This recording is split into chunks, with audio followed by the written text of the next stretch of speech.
quite a spectacle. Let's get the latest on all the sport now with Brandon. Thank you very much, Norman. We start with some big news tonight. Scotland has officially been confirmed as joint hosts of Euro 2028 alongside the rest of the UK and Ireland.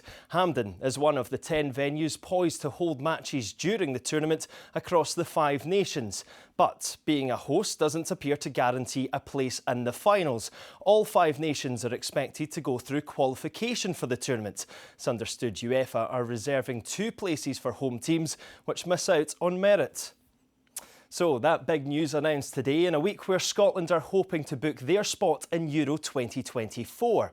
Steve Clarke's side are undefeated in their qualification campaign so far. Next up is a tough tie against Spain on Thursday.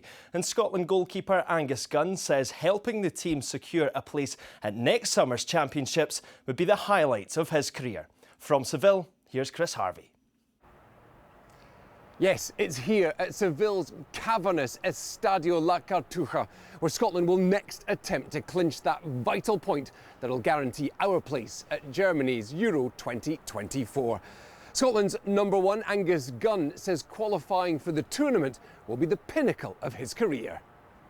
I think it'd have to be, at the top. I think that's everyone's dream, to go to a major tournament with the country. Yeah, just sort of, watching them from when you're a kid, growing up, dreaming of being there. I think, from my point of view, that would be, the biggest achievement that I've ever had in football. Yeah. Now, the Norwich City goalkeeper will be hoping to keep the ball out of his net here on Thursday night. Let's not forget, Scotland have won 5 matches in a row, conceding just a single penalty strike. But it's the goals, it's the big moments that have got Gunn's spine tingling. I just found myself sat at home watching all the videos back, the commentaries, and on the bus after games, you watch them. Obviously, you've just been through that moment on the pitch, but when you see it back, it sort of sinks in even more. And every time I watch it, you sort of get goosebumps. Obviously, Kenny's winner in Norway. Always go back to the club and play it loud in the change room, so all the lads can hear it. But yeah, no. I think those kind of moments obviously live long in the memory of the fans, and not just them, it's the players as well. Now, what else can I tell you? It's absolutely roasting here, 34 degrees already. The Tartan Army arriving here in their robes, and they are ready to party. Here's hoping it'll be a qualification party on Thursday night. Chris Harvey, STV News in Seville.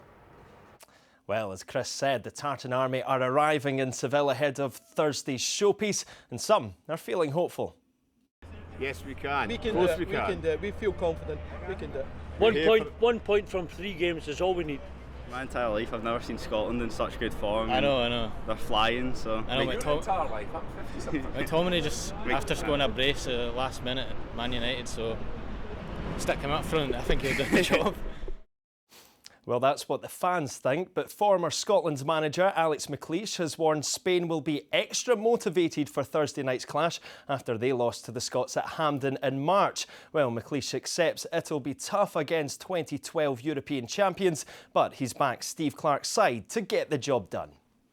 You would think that they'll be fired up big time. So it's a tough game for us, and but we're well aware of that. So you would think that the Spanish would be favourites being on their own ground. But what the Scotland team have done is, in recent times, has been fantastic, and we've not seen it for a long, long time. And we'll have plenty more build-up throughout the week, Norman. Let's hope they can do it. Brandon, thank you. Well, some blustery but warm weather in the east today, not so nice in the west. Here's Philip with the forecast.